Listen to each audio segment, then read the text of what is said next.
Olá, seja bem-vindo à nossa segunda aula do módulo 1 desse curso. Nessa aula, você irá conhecer os requisitos da norma ISO/IEC 17025 de forma relacionada com os processos operacionais de laboratório. Cada laboratório tem seu processo particular de funcionamento, porém, há uma linha padrão de processos que, em geral, os laboratórios da área de calibração ou ensaio seguem. Então, o objetivo de apresentá-los aqui para você é para que você possa conseguir familiarizar-se com esses processos de forma a relacioná-los com os requisitos da norma, conforme nós formos abordando então ao longo do curso. Então vamos lá e boa aula para você. Nós vamos então começar falando sobre a definição de laboratório, que consta no item 3.6 da norma ISO/IEC 17025. O laboratório é considerado uma organização que realiza uma ou mais das seguintes atividades: de ensaio, calibração e amostragem associada com ensaio ou calibração subsequente. Então, a nota de entrada, ela nos traz que a expressão atividade de laboratório, que essa nova versão da norma traz, refere-se às três atividades, então, acima mencionadas, né? A norma anterior, ela não usava esses termos, né, de atividades. Então, para facilitar aí o contexto, ela resumiu nessa nova versão aí as atividades sendo como ensaio, calibração ou amostragem. Então, no decorrer da norma, toda vez que falar sobre atividades que o laboratório realiza, equivale então a esses três termos aí: ensaio, calibração e amostragem, ou seja, né, a esses três tipos de serviço aí que os laboratórios, né, postulantes ou acreditados exercem. Nós falaremos agora sobre os processos operacionais do laboratório com relação aos itens, os requisitos da 17025 para esses processos operacionais. Então, nós temos esse esquema aí que foi retirado da ISO/IEC 17025. Lá vocês vão ver que está em preto e branco, a gente refez aí para ficar um pouco mais visual para vocês entenderem melhor. Então, nos mostra ali a amostra, né, naquela linha tracejada, os limites do laboratório, dos processos de laboratório. Então, já mostra ali a amostra entrando para o laboratório. Há casos em que o laboratório ele faz a amostragem. Até no item anterior a gente estudou que as atividades de laboratório comportam também quando há amostragem. Essa amostragem ela pode ser feita pelo laboratório, pode ser feita externamente pelo cliente. Então, para esses casos também, o requisito 7.3, ele vai colocar ali alguns cuidados que se tem que ter. Depois, já recebida a amostra no laboratório, vem a preparação dessa amostra para o ensaio ou calibração. Há casos que tem que ser deixado condicionada antes do ensaio, ou se não é deixada condicionada, tem cuidados com a amostra, dependendo do tipo de amostra, né, do segmento, da área de ensaio ou de calibração, né, ou do item de calibração também. Então, tem cuidados com essa amostra. Depois vem o ensaio e a calibração em si. A liberação dessa amostra também tem alguns cuidados ali que a norma exige antes de liberar ela para ensaio.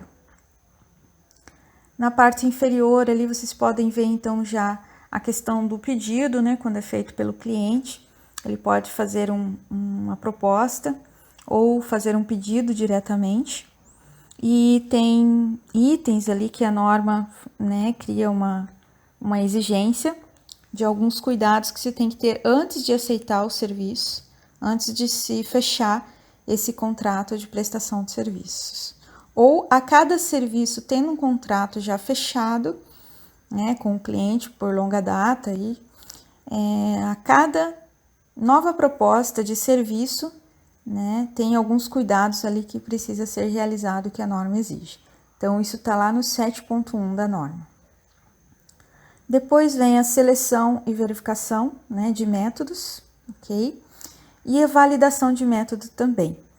Então, essa verificação e a validação de método, há casos em que o laboratório ele não usa um método normatizado, não é normalizado, não vão confundir normalizado, que é outra coisa, normatizado. Às vezes ele não tem, por exemplo, uma norma, né? Uma norma NBR ou uma norma EN. Enfim, ele não tem uma norma específica, uma norma DIN, para atender naquela especificidade daquele ensaio. E muitas vezes ele precisa, ele quer colocar aquilo dentro do escopo de acreditação, né? Ele tem aquela demanda do cliente e ele precisa criar um método ou fazer um desvio de método, por exemplo, naquele método já normalizado, né? Para adaptar alguma condição ali, para poder atender melhor as condições de metrológicas, né? E ele precisa, então, fazer a validação desse método. Então, o 7.2, ele trata das questões aí, seleção, verificação e validação de métodos, ok? A garantia de validade dos resultados, né, na versão anterior, chamava-se garantia da qualidade dos resultados, né? E agora é garantia da validade dos resultados, porque, na verdade, o que a metrologia, que é a área que a norma está inserida, ela requisita a validade desses resultados, a confiabilidade dos resultados. Então, para que seja feita essa garantia, tem também algumas exigências ali no 7.7 da ISO IEC 17025, e vocês vão checar lá nas aulas que for tratar desse item também, que tem normativa também do Inmetro, né, que é o órgão nosso que acredita. Ele também tem algumas normativas ali dele tratando desse aspecto aí para orientar os laboratórios a como cumprir com esse requisito. Depois tem a avaliação da incerteza de medição, que está lá no 7.6. Essa avaliação da incerteza de medição, né, trata-se então de como você vai apresentar os seus resultados, se você vai levar em consideração ou não uma incerteza de medição, e vocês vão poder ver que a norma requisita, mas nem sempre essa incerteza precisa ser levada em consideração. E aí entram cuidados e requisitos, exigências e entendimentos também de quando você deve relatar ou não a incerteza de medição.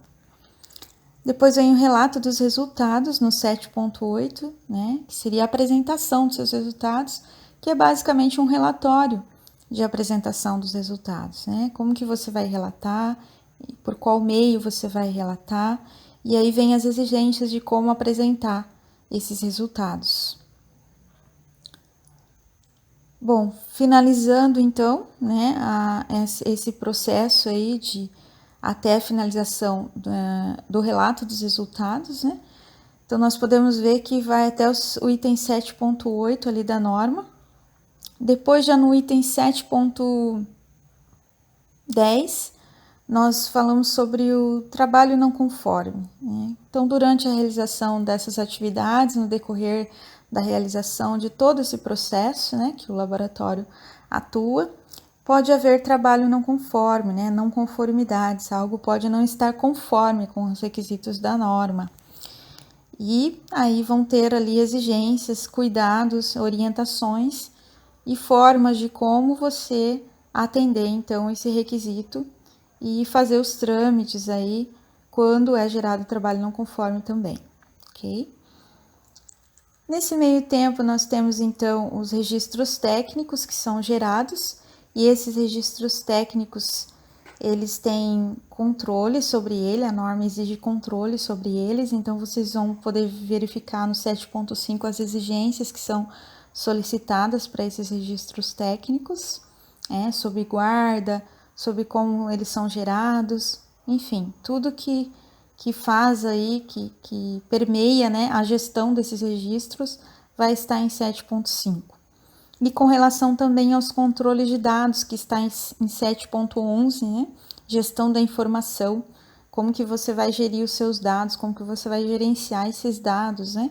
E aí entra questões de confidencialidade, confiabilidade, que a norma também nos traz, que não está aqui nesses requisitos operacionais, mas que é cobrado então pela norma, ok?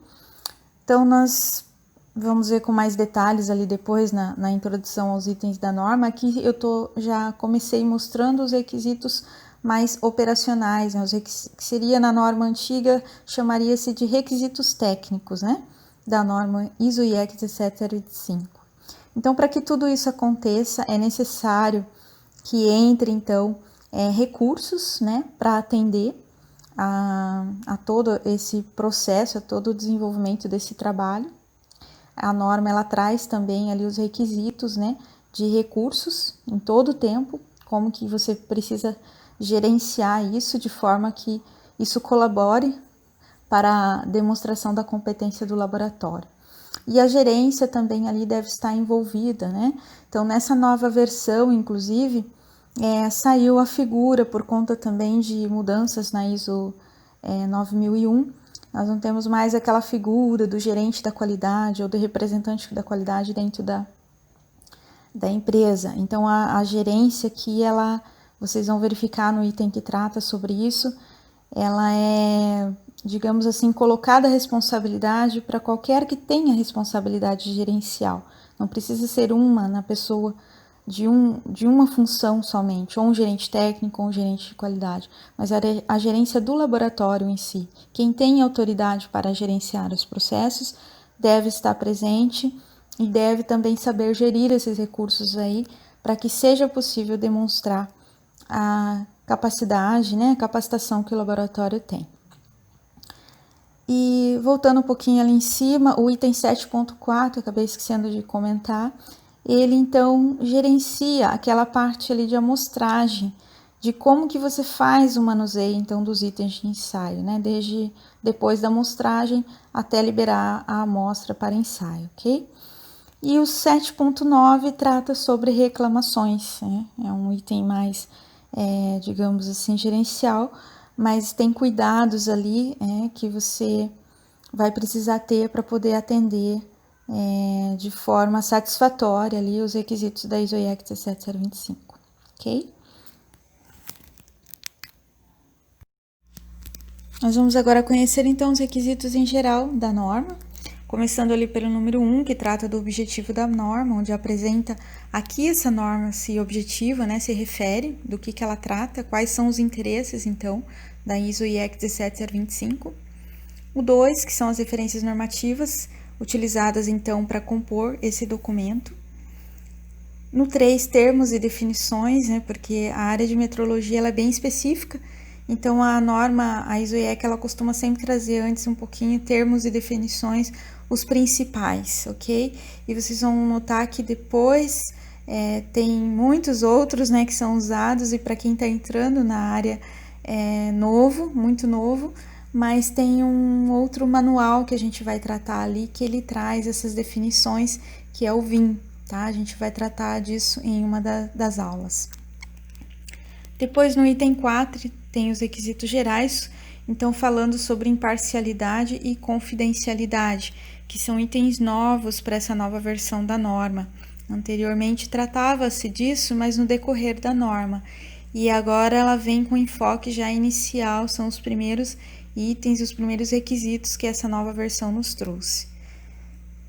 O item 5, que traz os requisitos de estrutura da norma, né, os requisitos estruturais. Depois nós temos o 6, que são os requisitos de recursos, né? Então tem recurso pessoal, instalações e condições ambientais, equipamentos. O 6.5 traz a questão de rastreabilidade metrológica. O 6.6, produtos e serviços providos externamente, que seriam quando você contrata, né, serviços, fornecedores externos.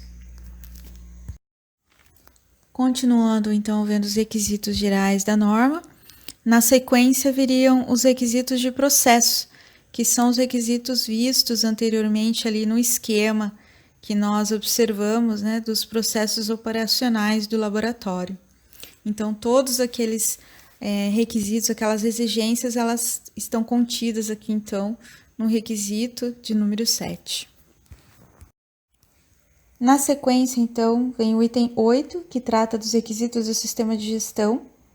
Esse requisito, ele traz ali no 8.1.2 e no 8.1.3 dois caminhos. A opção A, que seria para os laboratórios que vão iniciar seu sistema de gestão, a atender requisitos de gestão diretamente com a norma ISO/IEC 17025, e a opção B, que é basicamente para quem já tem um sistema de gestão ISO 9001 implantado, né, já certificado. Então, ele dá esses dois caminhos. Seguindo na opção A, então, no 8.2, nós temos, então, o tratamento da documentação do sistema de gestão da qualidade. No item 8.3, o controle de documentos. E no 8.4, controle de registros. Esses 3 itens, basicamente, tratam da gestão da documentação de todos os processos laboratoriais. No 8.5, vem o tratamento, então, de ações para abordar riscos e oportunidades. O 8.6 é melhoria, né, de processos, melhoria do sistema de gestão. 8.7, tratamento de ações corretivas. No 8.8, auditorias internas. 8.9, análises críticas pela gerência. E ainda a norma traz 2 anexos, o anexo A e o anexo B. O anexo A traz informações a mais ali sobre a rastreabilidade metrológica, e no anexo B, mais informações adicionais para o sistema de gestão. Esses anexos, basicamente, nós não teremos uma aula só para eles, nós vamos tratando esses poréns no decorrer das aulas. Algumas informações, então, de introdução da norma. A norma ela tem o objetivo de promover a confiança na operação de laboratório. Este documento, né, que está falando sobre a norma, contém requisitos para laboratórios de modo a permitir que eles demonstrem que operam competentemente e que são capazes de gerar resultados válidos. Os laboratórios que estejam em conformidade com este documento também operarão, de modo geral, de acordo com os princípios da ABNT, NBR, ISO 9001. Então, esse item, ele trata daqueles requisitos lá do item 8 que nós vimos ali anteriormente na apresentação do sumário da norma, né, dos requisitos ali gerais. Então, ele tem as 2 opções ali para o laboratório que já tem um certificado de acordo com a ISO 9001 e o laboratório que vai começar a implantar requisitos de gestão por meio da 17025. Esse foi um ajuste muito bom que fizeram nessa nova versão da norma, trazendo já essa relação, essa correlação com os requisitos de gestão da 9001 para dentro da própria norma 17025, né? Isso foi algo, assim, do meu ponto de vista, uma grande melhoria que fizeram já tratando isso dentro da norma. Continuando nos itens de introdução, o laboratório deve, então, planejar e implementar ações para abordar riscos e oportunidades. Então, uma questão que essa nova versão 2017 aí da norma traz é a abordagem de riscos ou oportunidades, né? E lembrando que também um risco, ele pode ser visto como um risco, né? Mas dentro desse risco, ele pode ter também uma oportunidade, né? Então, o laboratório tem essa responsabilidade agora de avaliar, né, esses riscos e oportunidades e tratá-los aí dentro dos requisitos que a norma traz. A abordagem de riscos e oportunidades dá base para aumentar a eficácia do sistema de gestão, alcançar resultados melhores e prevenir efeitos negativos. O laboratório é responsável por decidir quais riscos e oportunidades necessitam ser abordados. Então, é interessante que a norma ela dá essa liberdade, né? Porque quem conhece o seu negócio, quem conhece a sua área, o seu segmento, as suas especificidades, né? Para abordar é o laboratório. Então, a norma ela dá essa flexibilidade aí para que o laboratório decida, né, quais os riscos e oportunidades necessitam ser abordados, né? Ou se uma oportunidade tem risco, né, se ele vai arriscar ou não e vai tratar aquele risco ou conter, ou o que ele vai decidir ali estrategicamente para que ele possa sanar aí esse problema, né? E não invalidar, né, ou não deixar de dar confiabilidade na apresentação dos seus resultados. Continuando então com as informações de introdução, o uso da 17025 ele facilita a cooperação entre laboratórios e entre outros organismos e auxilia também no intercâmbio de informações e experiências, bem como na harmonização de normas e de procedimentos. A aceitação de resultados entre países ela é facilitada se os laboratórios estiverem em conformidade com a ISO IEC 17025. São utilizados na norma os termos deve, que indicam requisito, convém, que indica uma recomendação, e pode, que indica uma permissão, a possibilidade ou a capacidade. Então, esses 3 termos, apesar de serem termos simples, é bom sempre prestar atenção na norma, porque onde está escrito deve, indica que é um requisito, é mandatório, tem que ser cumprido, né? Não tem meio termo. Convém já indica uma recomendação, né? E eu sempre recomendo, né, que no convém que o laboratório procure implementar aquela recomendação que está ali na norma, né? Porque quando vem com uma recomendação, você vê a norma, ela tem toda uma comissão por trás dela, tem gente muito experiente, né? Por certo que já atuou em laboratórios por muitos anos. Então, quando vem uma recomendação dentro de uma norma, é sempre bom, né? Sempre que possível, sempre que viável, né? Conforme as condições do laboratório, que também ela, na medida do possível, seja implantada, seja atendida essa recomendação. Mas não é mandatório, não é obrigatório que seja cumprido. E o termo pode, que indica uma permissão, né? Como quem diz, tem essa possibilidade aqui também, né? Você pode fazer dessa forma. Então, pode ser feito dessa forma, alguma coisa como uma permissão, né, de atendimento daquele requisito daquela forma. Nós finalizamos a nossa segunda aula e acredito que agora você esteja mais inteirado aí sobre os processos, né, exigências da norma que nós vamos aprender no decorrer do curso. Até lá!